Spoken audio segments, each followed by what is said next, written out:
ඕකේ සෝ මම කතා කරන්න හදන්නේ කොහොමද මේ ජනශක්ති IPO එකේ සිමියුලේටර් එක පාවිච්චි කරන්න කියලා. මුලින්ම කියන්න ඕනේ මේක මේ විදිහට වෙනවා කියලා කොහෙවත් ගැරන්ටි එකක් නැහැ. මේක හරි සරලවම පරණ IPOs බේස් කරගෙන හදපු සිමියුලේටර් එකක්. සෝ මේකේ ගොඩක්ම රීසන්ට් IPOs තමයි පාවිච්චි කරේ සහ මේන් IPOs 13ක්. ඒකෙනුත් මම තව ඩීප් ඩයිව් ගිහිල්ලා බැලුවේ කැල් IPO එක, කැල් හෝල්ඩින්ග්ස් කැල් IPO එක. මොකද ඒක තමයි මේකට ගොඩක් සමානව යන IPO එක. එකම රේන්ජ් එකේ හෝල්ඩින්ග්ස් කම්පැනිස් දෙකක්. එතකොට මේ දෙකේම ඉන්ක්ලූඩඩ් other කම්පැනිස් තියෙන්නේ එක හා සමානව. එතකොට මේ දෙකට තියෙන ඩිමාන්ඩ් එක ගොඩක් විට සමාන වෙන්න පුළුවන්. එකම ඩිෆරන්ස් එක වෙන්නේ මේ IPOs වල කොච්චර නන් රීටේල් කැටගරි එකක් තියෙනවද, කොච්චර ඇප්ලයි කරනවද කියන එක. ඕවා තමයි මේන්ලි බලාපොරොත්තු වෙන්නේ. මම ඉතින් ඒක ගැන එක්ස්ප්ලেইন කරන්නේ නැහැ. මොකද ඒක ඕගොල්ලන්ට දැනගන්න පුළුවන් ප්‍රොස්පෙක්ටස් වලින්. So මම කිව්වොත් එහෙම කොහොමද මේ සිමියුලේටර් එක පාවිච්චි කරන්න කියලා. ඔයා සිම්ප්ලි ටයිප් කරන්න තියෙන්නේ මෙන්න මේ විදිහට investout.com කියන එක ටයිප් කරාට පස්සේ ඔයාව යනවා මෙන්න මේ වගේ වෙබ්සයිට් එකකට. මේ වෙබ්සයිට් එක ඔයාලා බලා ගන්න පුළුවන් allocation calculator එක. X sensitivity කියන්නේ pro rate එක. මොකද්ද X කියන්නේ? pro rate මේක හම්බෙන rate එක එක apply කෙනෙක්ට over subscribe වුණොත් එහෙම. එතකොට IPO history එක මේක තමයි මම පාවිච්චි කරපු data ටික. ඊට පස්සේ retail non retail difference එක එක්කම මගේ ස්ට්‍රැටජි එකත් එක්ක මොකක් වෙයිද කියන එක. මගේ ස්ට්‍රැටජි එකත් එක්ක මම එක්ස්පෙක්ට් කරන්නේ මොකක්ද කියලා එක කම්පෙයාර් කරනවා ඔයාගේ සිනාරියෝ එකට. ඔයා ඉස්සරහා දාපු data අනුව මෙතන තමයි ඒක ඩිපෙන්ඩ් වෙන්නේ. සහ මල්ටිපල් account strategy එක. මේ වගේ මෙන්න මේක තමයි මේ වීඩියෝ එකේ මම එක්ස්ප්ලেইন කරන්න හදන්නේ. So අපි පටන් ගමු allocation calculator එකෙන්.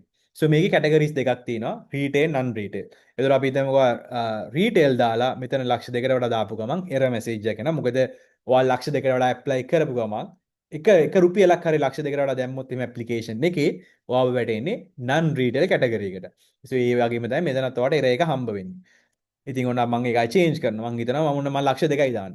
මම ලක්ෂ දෙකක් දැම්මොත් එහෙම ප්‍රෙඩික්ට් කරන විදිය අනුව දැන් ලක්ෂ දෙකයි ඊට පස්සේ මම එක්ස්පෙක්ට් කරනවා non retailers ගොඩක් ඇප්ලයි කරයි කියලා මේකට. මොකද based on the cal IPO එක. මොකද cal එකේ bank guarantors ලා විතරක් ඉන්නවා 14 billion worth of application. So ඉතින් මම මේකෙත් හිතනවා around 16 billion වගේ ඉඳී කියලා non retail sector එක. ඊට පස්සේ මම හිතනවා මොකද කැල් එකෙත් හිටියා 2400ක් වගේ non retail applicants මේකෙත් මං හිතනවා මොකද දැන් මේ amount එක වැඩි හින්දා ගොඩක් කට්ටිය non retail පැත්තට එයි. ඒ හින්දා මං හිතනවා 3000ක් වගේ non retail sector එකේ ඉඳී කියලා. ඒත් එක්කම මේක දැන් මොකද මෙතන හම්බ වෙන්නේ total amount එක මිලියන 750යි. එතකොට 0.8යි කියන්නේ මිලියන 800ක්. එතකොට ඕව සබ්ස්ක්‍රිප්ෂන් නේද? හැබැයි මම හිතනවා මේ පාර non retail එක පොඩ්ඩක් under subscribe වෙයි කියලා. මොකද හේතුව ගොඩක් කට්ටිය non retail පැත්තට යන්න ඉඩ තියෙන හින්දා. ඉතින් මම මේකට දාගන්නම් 0.6 ඒ කියන්නේ 600 million. එතකොට ඔයාලා පේනවා මේ මම numbers වෙනස් කරනකොට මෙතන මේ fill rate එක වෙනස් වෙනවා. දැන් ඔන්න 100%. අපි හිතමු මේකට මම දැම්ම කියලා 1 billion 1 billion දාපු ගමන් ඔයාලට පේනව නේද? මේක වෙනස් වෙනවා. ඒ කියන්නේ මොකද හේතුව? මෙතන බිලියනයක් ඇප්ලයි කරාට ඇප්ලිකන්ස් 4000ක් ඉන්නවා. එතකොට දෙන්න පුළුවන් තියෙන්නේ ලක්ෂ 2 ගන්න. එතකොට මේක වෙනස් වෙනවා. ඔයාලට තේරෙනව නේද මේක මේන්ලි ඩිපෙන්ඩ් ඩිමාන්ඩ් එක මත. අපි තුමු බිලියනයක් තියෙනවා. හැබැයි ඇප්ලිකන්ස් ඉන්නේ ලක්ෂ 2000ක්. එතකොට මොකද වෙන්නේ? ඒත් ඒ වගේ මොකද හේතුව අරක චේන්ජ් වෙන හින්දා. ඊට අමතරව 4000 අපි දැන් මෙතන දාමු. එතකොට අපිට පේනවා මේ කොහොමද වෙනස් වෙන්නේ කියලා. ඉතින් එතකොට මේක මේන්ලි ඩිපෙන්ඩ් වෙන්නේ ඇප්ලිකන්ස් කොච්චර ප්‍රමාණයක් ඉන්නවද? ඒත් එක්ක මොකද්ද ටෝටල් amount එක. ඔයාලා දැන් තේරෙනවා ඩිමාන්ඩ් එකවත් තමයි ෆිල් රේට් එක වෙනස් වෙන්නේ. ඕක තමයි රීටේල් පැත්තෙන්. අපි දුන්න non retail කෙනෙක්. ඔයා non retail කෙනෙක් නම් non retail කෙනෙක් නම් අනිවාර්යයෙන්ම ලක්ෂ දෙකට වඩා වැඩි වෙන්න ඕනේ. මේක නිකන් හරි ලක්ෂයට අඩු වුණ ගමන් ඔයා වැටෙන්නේ non retail කැටගරි එකට නෙමෙයි. ඔයා වැටෙන්නේ retail කැටගරි එකට. ඉතින් මේක හැම වෙලාවෙම තියෙන්න ඕනේ non retail. ඒ කියන්නේ about 200,000. so ඔන්න මං හිතනවා අපි දාමු මම මේකට දානවා කියලා 1 million. මම දැන් expect කරනවා 1 million දාන්න මේ IPO එකට. සහ scenarios ඒ වගේම මං හිතනවා මේ වගේ තමයි scenario 16 billion. මේක අපි වෙනස් කරනවා 0.5 වලට මං හිතනවා 0.5 කියලා. එතකොට ඔයාලට පේනවා මෙච්චර ගානක් ඇප්ලිකන්ට් ලා ඉදී. so total applicants 3000යි non retailers 3000යි retailers 4000ක් වගේ මං හිතනවා apply කරයි කියලා. එතකොට ඒ අනුව මේක තමයි allocation එක based on the data මට හම්බ වෙන. මම 1 million දැම්මොත් මේ account එකකින් මට හම්බෙනවා ෂෙයාර්ස් 33700ක්. ඒ කියන්නේ ලක්ෂ 3,37,000ක් වගේ. ඒ කියන්නේ මම දාපු ගානේ මට හම්බෙලා තියෙන්නේ 133යි. ඉතුරු ගාන මගේ account එකට ඉතුරු දවස් ටික ඇතුළත රිෆන්ඩ් වෙනවා. so මේ ගාන මට හම්බ වුණොත් මෙන්න මේ prices වලට මේ share එක අප් වුණොත් මේවා තමයි මගේ profits. so ඔයාලා දැන් තේරෙනවනේ ඔයාට ඔයාගේ හිතන්න පුළුවන් ඔයා කොච්චර ගණක් apply කරනවද මොනවද ඔයාගේ strategy එක මේක ඔයාට helpful වෙනවා. ඊට පස්සේ බලමු මොකද්ද මේ pro rate එක කියලා කියන්නේ කියලා. ඉතින් pro rate එක කියලා කියන්නේ simply මොකද්ද allocation percentage එක කියලා. මොකද over subscription එක over demand එක කියලා කියන්නේ හැමෝම ඇප්ලයි කරලා එතකොට කාටවත් අවාසියක් කරන්න බෑ. හැමෝටම එක හා සමානව මේක බෙදන්න ඕනේ. ඕක තමයි percentage wise අපි බෙදන්නේ. ඉතින් past data අනුව අපි බැලුවොත් එහෙම ඕගොල්ලෝ දැක ගන්න පුළුවන් මේ IPO history එකේ almost everything oversubscribed වෙලා තියෙන අද වෙනකන් තිබ්බ මේ 13ත් හැම එකම වගේ oversubscription. මේ සමහර ඒවල් data මට හොයාගන්න බෑ. මොකද ඒක amount එක දීලා නැහැ ඒගොල්ලෝ. හැබැයි ඉන්දියන් රෝ දන්න පික් මේ එකත් oversubscription වුණා. capital holdings and capital T එකත් දෙකම oversubscribe වුණා.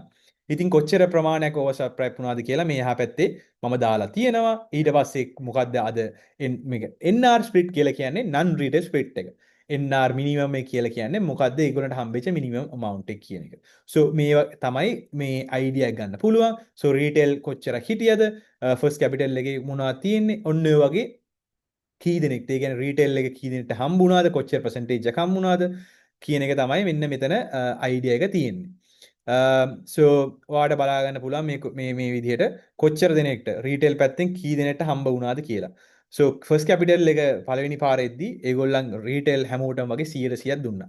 හැබැයි cal T එක ඔයගොල්ලෝ මතක නම් ඒකේ retailers හම්බුනේ 113යි.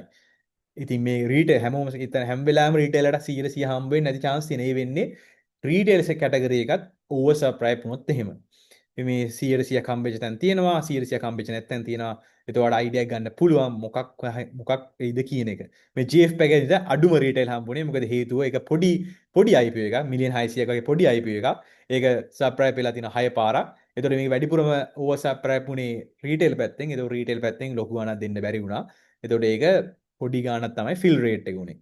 ඉතින් ওই වගේ ඒ බේස් වෙලා තමයි මේ data හදලා තියෙන්නේ.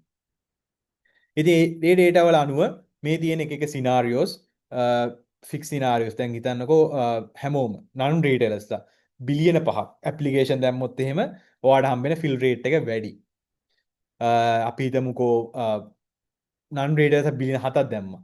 මේ වැඩි වෙන්න non retailers ගේ demand එක වැඩි වෙන්න මොකද වෙන්නේ? ඔයාලට හම්බෙන්න තියෙන මේ pro rate එක එන්න අඩු වෙනවා. ඉතින් මම predict කරනවා මේ non retail demand එක තියෙයි කියලා around මේ 15 to 18 billion range එක මේ තියෙන මගේ prediction එක. මොකක්ද වෙන්නේ කියන එක. so ඔයාලට දැනගන්න පුළුවන් මම හිතනවා total 21 billion විතර හැමෝම apply කරයි. ඒකෙනුත් around 20 billion to 20 billion 19 billion range එක non retail වෙයි. ඉතුරු ටික retail category එකට වැටේ කියන එක තමයි මගේ expectation එක. එතකොට මගේ scenario එක අනුව ගියොත් එහෙම මෙන්න මේක තමයි හම්බෙන amount එක. මම ඔයාගේ ගාන දැන් ඔයා expect කරන ගාන 1 million දාන්නේ. ඔයා වගේ මම 1 million දැම්මොත් එහෙම මට මේ scenario එක මගේ scenario එකත් එක්ක ගියොත් එහෙම හම්බෙන්න තියෙන 30600යි shares. ඉතුරු ටික ඔක්කොම මට රිෆන්ඩ් වෙනවා. එතකොට මම මෙන්න මේ කියන price වල විකුණුවොත් එහෙම මේක තමයි මට හම්බෙන profit එක. so මේක තමයි idea එක කොහොමද මොකද්ද මේකේ concept එක කොහොමද මේ simulate එක හැදුවේ මේක purely based on previous data සහ මගේ experience එක මගේ share market එකේ තියෙන experience එකත් එක්ක feed කරලා හදපු simulate එකක් තමයි මේක. ඊට පස්සේ මේ retail and non retail differentiation එක කොහොමද කියලා. ඒ කියන්නේ දැන් අපි හිතමුකෝ ඔයා 1 million දානවා. ඔයත් එක්ක තව retailer කෙනෙක් දානවා ලක්ෂ 2ක්. එතකොට මේ comparison එකක් තියෙන්නේ මොකද්ද වෙන්නේ කියලා. දැන් ඔයාලට පේනවා මම ලක්ෂය 1 million දාලා තව එක්කෙනෙක් ලක්ෂ 2ක් දැම්මොත් එහෙම හම්බෙන shares ප්‍රමාණය ඔයාගේ fill rate එක ඊට පස්සේ මොකද්ද හම්බ වෙන්නේ shares allocation එක අනුවට කීයක් හම්බ වෙනවද fill rate එක කීයද එතකොට amount එක refund වෙන ගාන කීයද සහ profit එක කීයද so මේක තමයි අපි කියන්නේ decision point එක decision making point එක මම නිකන් බොරුවට 1 million දාලා මේ හා සමාන ගාණක් ගන්නවද රීටේලර් කෙනෙක් ගන්න ගාණක් ගන්නවද නැත්නම් මම රීටේල් amount එක විතරක් දාලා ඉතුරු ගාණ තියන් ඉන්නවද මාකට් එකෙන් ගන්න. ඔන්න ඕක තමයි decision point එක කියලා කියන්නේ. එතකොට AC කැටගරි එකේම ඔයාගේ සිනාරියෝ එකත් එක්ක මගේ සිනාරියෝ එක කම්පෙයාර් කරලා කොච්චර ගාණක් හම්බ වෙනවද කියන එක තමයි මේ කම්පැරිසන් එකේ පෙන්නලා තියෙන්නේ. ඊට පස්සේ මේ ස්පෙෂල් ස්ට්‍රැටජි එකක් මේ ගොඩක් කට්ටිය මම අහනවා කොහොමද මේක කරන්න කියලා. Multiple series strategy. එතකොට මේක වෙන්නේ අපි හිතමුකෝ මගේ ෆැමිලි එකේ තව කට්ටිය ඉන්නවා ඉන්වෙස්ට් කරන. මගේ අම්මා තාත්තා ඒගොල්ලෝ සීරීස් account තියෙනවා. ඒගොල්ලොත් ඇප්ලයි කරනවා. එතකොට මේ වගේ වෙලාවට අපි හිතමුකෝ ඒගොල්ලෝ ඇප්ලයි කරන්නේ නැහැ. ඒගොල්ලෝ මේකේ එච්චර ඉන්ට්‍රස්ට් නැහැ. එතකොට මට කරන්න පුළුවන් දෙයක් තමයි මගේ තියෙන ප්‍රමාණයක දැන් මම 1 මිලියන් දාන්න බලාපොරොත්තු වෙනවා. දැන් මම මෙතන චේන්ජ් කරනවා. බලමුකෝ. දැන් ඔයාලට පේනවා මේකේ පෙන්නන එරර් මැසේජ් එකක්. ඇයි ඒ කියන්නේ අපි හිතමුකෝ මං ගාව account 4ක් තියෙනවා. ඒ account 4 මම හිතනවා හරි මම ගාව ලක්ෂ 5ක් තියෙනවා. මේ ලක්ෂ 5 account 4ට බෙදලා දානවා කියලා. ඒකේ වැඩක් තියනවද? නැහැ. මොකද හේතුව තමයි මේ IPO එක මං ගොඩක් වෙලාවට හිතන්නේ undersubscribe වෙයි කියලා. undersubscribe වෙන වෙලාවකට මම දාපු ගාන මට හම්බෙන්න තියෙන chance එක ගොඩක් වැඩි. ඉතින් ඒ වගේ වෙලාවක මම ලක්ෂ 5 account 4ක බෙදලා දැම්මොත් එහෙම පොයින්ට් එකක් නැහැ. ඒක අපරාධයි. මොකද එනිහා ඔයාලට ලක්ෂ 2ක් හම්බෙන හින්දා. ඒ හින්දා ඔයාලට එක account එකකින් ලක්ෂ 2ක් වෙනකන් ඇප්ලයි කරන්න පුළුවන්. හැබැයි ඔයාලට නිකන් හරි හිතුනොත් එහෙම නැහැ එහෙම නැහැ. මේකත් ඕවර්සබ්ස්ක්‍රයිබ් වෙයි කියලා රීටේල් කැටගරි එකත් අන්න එතකොට ඔයාලට පුළුවන් මේ විදිහට චේන්ජ් කරලා දාන්න. හැබැයි මේ වෙලාවේ මම මේක සිනාරියෝ එක හදලා තියෙන්නේ නම් රීටේල් කැටගරි එක ඕවර්සබ්ස්ක්‍රයිබ් වෙයි නැති වෙයි කියන සිනාරියෝ එක උඩ තමයි මේක හදලා තියෙන්නේ. මොකද හේතුව ලක්ෂ 2ක් තමයි amount එක සහ මිලියන 750ක් දෙනවා ඒ කැටගරි එකට. ඒක ලොකු amount එකක්. ඕක තමයි රීසන්. එතකොට අපි හිතමු දැන් මම මෙතන 1 මිලියන්. මම මෙතන දානවා 1 මිලියන් amount එකක් දානවා. account 4ක් මං ගාව තියෙනවා. මම මේක මගේ අම්මගේ තාත්තගේ මල්ලා දෙන්නගේ වගේ හිතමුකෝ. එතකොට මං ගාව account 4ක් තියෙනවා. එතකොට මේක සජෙස්ට් කරන්නේ හරි. එහෙනම් ඔයා ලක්ෂ 2.50 ගානේ බෙදලා දාන්න හැම account එකකින්. දැම්මට පස්සේ ඔයාලට පේනවා මම මේ 1 මිලියන් එක සිංගල් account එකේ දැම්මොත් එහෙම මේ කියන price range වල මට හම්බෙන profit එක සහ මං අර බෙදලා දැම්මොත් එහෙම මට හම්බෙන profit එක. ඔයාලට පේනවා කොච්චර ලොකු difference එකක් තියෙනවද කියලා single account to multiple account. ඉතින් ඕක තමයි multiple account strategy එක. හැබැයි make sure කරන්න ඔයා apply කරන්නේ different accounts වලින්. different account කියලා කියන්නේ different ඒ කියන්නේ මට තියන්න පුළුවන් එකම ID number එකට එකම passport number එකට brokers කීප දෙනෙක්ගෙන් accounts. ඒක නෙමෙයි මේකේ meaning එක. මේකේ meaning එක different account, different ID numbers, different people serious accounts කියන එක තමයි මේකේ concept එක. ඉතින් මේක වැරදි දෙයක් නෙමෙයි. මේක මං හිතන්නේ මේක සම්පූර්ණ trust එක මත depend වෙන දෙයක්. ඔයාලා trust කරන්න පුළුවන් කෙනෙක් නම් ඔයා ඒ පුද්ගලයා apply කරන්න නැත්නම් ඔයාට පුළුවන් personally privately කතා කරලා ඒක පාවිච්චි කරන්න. ඒක ඕගොල්ලන්ගේ decision එක. ඉතින් ඔය වගේ ස්ට්‍රැටජිස් තියෙනවා පාවිච්චි කරන්න. ඉතින් මේ වගේ ස්ට්‍රැටජිස් ඕගොල්ලෝ දැනගන්න simply invest කරන්න ඉගෙන ගන්න සහ කරනකොට තමයි ඉස්සරහට. ඉතින් මේක තමයි සිමියුලේටර් එක. ඉතින් ආයි පාරක් කියන ඩිස්ක්ලේමර් එකක් මම මේ හැම පේජ් එකෙම දාලා තියෙනවා. මේක based on අපේ CSC data හදපු එකක්. මේක මෙහෙම වෙනවා කියලා නීතියක් නැහැ. මේක just ඕගොල්ලන්ට idea එකක් ගන්න. ඕගොල්ලන්ට helpful කරන්න තමයි මම මේ හදුවේ මේ සිමියුලේටර් එක. ඉතින් ඔයගොල්ලෝ කමෙන්ට් කරන් යන්න මේක helpful වුණාද? ඔයාලට මොනවද තියෙන doubts? ඔයාලට පුළුවන් කමෙන්ට් කරන්න. එතකොට මට ඒක බේස් කරලා ඔයගොල්ලන්ට help කරන්න පුළුවන්. ඉතින් මේ වගේ තව ගොඩක් data මම බලාපොරොත්තු වෙනවා දාන්න. So good luck ඔයගොල්ලන්ට IPO එකට. සහ මතක තියාගන්න application open කරන්න අප්‍රේල් 9. එතකොට ඔයාලට අපි ඉඳන් apply කරන්න පුළුවන්. හැබැයි make sure ගන්න ඔයා 9 මම හිතන්නේ 4යි සම ගොඩක් වෙලාට මාකට් 4යි 4 pm තමයි ගොඩක් වෙලාවට තියෙන්නේ. ඒ වෙනකන් time එක තියෙනවා. ඇප්ලයි කරන්න. ඊට පස්සේ එන ඔක්කොම රිජෙක්ටඩ් වෙනවා. ඉතින් ඕක තමයි සිනාරියෝ එක. ඉතින් good luck. මොනවා හරි ප්‍රශ්න තියෙනවා කමෙන්ට් කරන් යන්න. Thank you.